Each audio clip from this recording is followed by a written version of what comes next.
ಅಂಗನವಾಡಿ ಕೇಂದ್ರ ಶಾಲೆಯ ಬಿಸಿಯೂಟ ಪಡಿತರ ಪೂರೈಕೆಗೆ ಕಲಬುರಗಿಯ ಜಿಐ ಟ್ಯಾಗ್ ತೊಗರಿ ಪೂರೈಕೆ ಮಾಡಬೇಕು ಎಂದು ತೊಗರಿ ಉತ್ಪಾದಕರ ರೈತ ಸಂಘದ ಅಧ್ಯಕ್ಷ ಬಸವರಾಜ್ ಇಂಗಿನ್ ಆಗ್ರಹಿಸಿದರು. ಕಲಬುರಗಿಯ ಪತ್ರಿಕಾ ಭವನದಲ್ಲಿ ಕರೆದ ಸುದ್ದಿಗೋಷ್ಠಿಯನ್ನು ಉದ್ದೇಶಿಸಿ ಮಾತನಾಡಿದ ಅವರು, ತೊಗರಿ ಮಂಡಳಿಯನ್ನು ಕೆಎಂಎಫ್ ಮಾದರಿಯಂತೆ ಪರಿಶೀಲಿಸಿದ್ರೆ ಆ ಎಲ್ಲಾ ಸಂಸ್ಥೆಯಿಂದಲೇ ನೇರವಾಗಿ ರೈತರ ತೊಗರಿ ಖರೀದಿಸಲು ಅನುಕೂಲವಾಗುತ್ತದೆ ಎಂದರು. ಬೇಳೆಕಾಳು ಉತ್ಪಾದಕರ ಹಿತ ಕಾಯುವ ಉದ್ದೇಶದಿಂದ ನೀತಿ ನಿಯಮ ಮರುಪರಿಶೀಲಿಸಲು ಕೇಂದ್ರ ಸರ್ಕಾರಕ್ಕೆ ಸರ್ವೋಚ್ಚ ನ್ಯಾಯಾಲಯ ನಿರ್ದೇಶನ ನೀಡಿದೆ. ಈ ಹಿನ್ನೆಲೆಯಲ್ಲಿ ಸರ್ಕಾರ ರೈತರಿಗೆ ಉತ್ತಮ ಗುಣಮಟ್ಟದ ಬೀಜ, ಗೊಬ್ಬರ ಮೊದಲಾದವುಗಳು ಸಲುವಾಗಿ ಪ್ರೋತ್ಸಾಹಧನ ನೀಡುವುದು ಅಗತ್ಯವಾಗಿದೆ ಎಂದರು.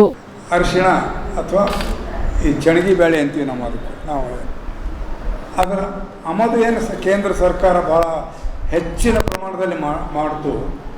ಅದರಿಂದ ರೈತರ ಮೇಲೆ ಒಂದು ದುಷ್ಪರಿಣಾಮ ಆಯಿತು. ಏನಾಯಿತು, ಇವತ್ತು ತೊಗರಿ ಏನಿದೆ ಮಾರ್ಕೆಟಲ್ಲಿ 6,000 ರೂಪಾಯಿ ಕ್ವಿಂಟಲ್, 6,500 ಕ್ವಿಂಟಲ್, ಭಾಳ ಆದರೆ 7,000 ಕ್ವಿಂಟಲ್ ಮಾರ್ತದೆ.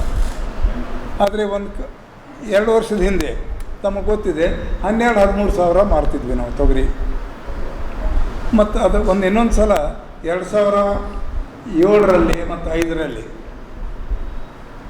15,000 ರೂಪಾಯಿಗಿತ್ತು ಬೆಲೆ. ಈ ಹಿಂದಿನ ಸರ್ಕಾರ ಏನು ಮಾಡಿದರು, ಈ ಚಣಗಿ ಬೇಳೆ ಅಥವಾ LOP ಅನ್ನೇನಿದಿಲ್ಲ, LOPನ ಬ್ಯಾನ್ ಮಾಡಿದರು. ಇದು ಕಾಯಿಲೆ ಬರ್ತದೆ, ಇದು ಕ್ಯಾನ್ಸರಸ್ ಇದೆ, ಇದರಲ್ಲಿ ಅಂಶಗಳಿದ್ದಾವೆ, ಅದಕ್ಕೆ ಇದನ್ನು ಉಪಯೋಗ ಮಾಡಬಾರ್ದು, ಹೊರಗಿನ ದೇಶದಿಂದ ತರಿಸ್ಬಾರ್ದು. ಯಾಕೆ ಅಂದರೆ ಹೊರಗಿನ ದೇಶದಲ್ಲಿ ಅದು 3,000 ರೂಪಾಯಿಗೆ ಮಾರ್ತಾರೆ ಒಂದು ಕ್ವಿಂಟಾಲಿಗೆ. ಕೆಲವು ದೇಶಗಳಲ್ಲಿ ಬೆಳೀತಾರೆ, ಅದನ್ನು ನಮ್ಮ ದೇಶದಲ್ಲೂ ಬೆಳೀತಾರೆ, ಈಗೂ ಬೆಳೀತಾರೆ, ಆದರೆ ಭಾಳ ಕಡಿಮೆ ಪ್ರಮಾಣದಲ್ಲಿ ಬೆಳೀತಾರೆ ಇಲ್ಲಿ. ಆದರೆ ಹೊರಗಿನ ದೇಶದಲ್ಲಿ ಬೆಳೆದರೂ ಈಗ ಕೇಂದ್ರ ಸರ್ಕಾರ ಏನಿದೆಯಲ್ಲ, ಅವರು ಬಹಳ ಪ್ರಮಾಣದಲ್ಲಿ ಅದನ್ನು ಆಮದು ಮಾಡಿಕೊಂಡ್ರು. ಆ ಆಮದು ಮಾಡ್ಕೊಂಡು ಕೂಡಲೇ ಎಲ್ಲ ಬಡವರು, ವಿಶೇಷವಾಗಿ ಕೆಲ ಜನರು ಅದನ್ನೇ ಉಪಯೋಗ ಮಾಡೋಕ್ಕೆ ಪ್ರಾರಂಭ ಮಾಡಿದರು. ಬೇರೆ ಯಾವುದು ಬೇಳೆಕಾಳು ತಗೊಳ್ಳಿಲ್ಲ. ಇದರ ಪರಿಣಾಮ ಏನಾಯಿತು, ನನ್ನ ಒಬ್ಬ ಸ್ನೇಹಿತ ರಾಮ್ಪಾಲ್ ಜಾಟ್ ಅಂತ ರಾಜಸ್ಥಾನದವರು, ಅವರು ನಮ್ಮ ಸಂಘಟನೆಗಳಲ್ಲಿ ಜೊತೆಗಾರ. ನಮಗೆ ರಾಮ್ಪಾಲ್ ಜಾಟ ಅವರು ಸುಪ್ರೀಂ ಕೋರ್ಟ್ಗೆ ಒಂದು ಅರ್ಜಿ ಹಾಕಿದರು.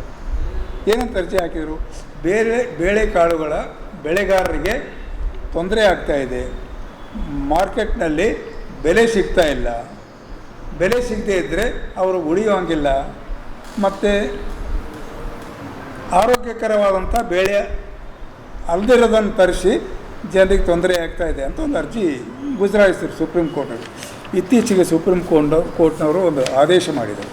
ಅದನ್ನು ಮುಖ್ಯ ನ್ಯಾಯಾಧೀಶರೇ, ಸನ್ಮಾನ್ಯ ಮುಖ್ಯ ನ್ಯಾಯಾಧೀಶ ಸೂರ್ಯಕಾಂತ್ರವರೇ ಕೇಳಿ ಒಂದು ಆದೇಶ ಮಾಡಿದರು. ಆ ಆದೇಶದ ಒಂದು ಪ್ರತಿ ತಮಗೆ ಕೊಟ್ಟು ಆ ಆದೇಶ ಮತ್ತು ಅದರ ಮೇಲೆ ಶಾಬದಿ ಮಲ್ಟಿ ಸ್ಪೆಷಾಲಿಟಿ ಹಾಸ್ಪಿಟಲ್ ಮತ್ತು ಟ್ರಾಮಾ ಕೇರ್ ಸೆಂಟರ್ 24x7 ತುರ್ತು ಚಿಕಿತ್ಸಾ ಸೌಲಭ್ಯ ಉಳ್ಳ ಆಸ್ಪತ್ರೆ.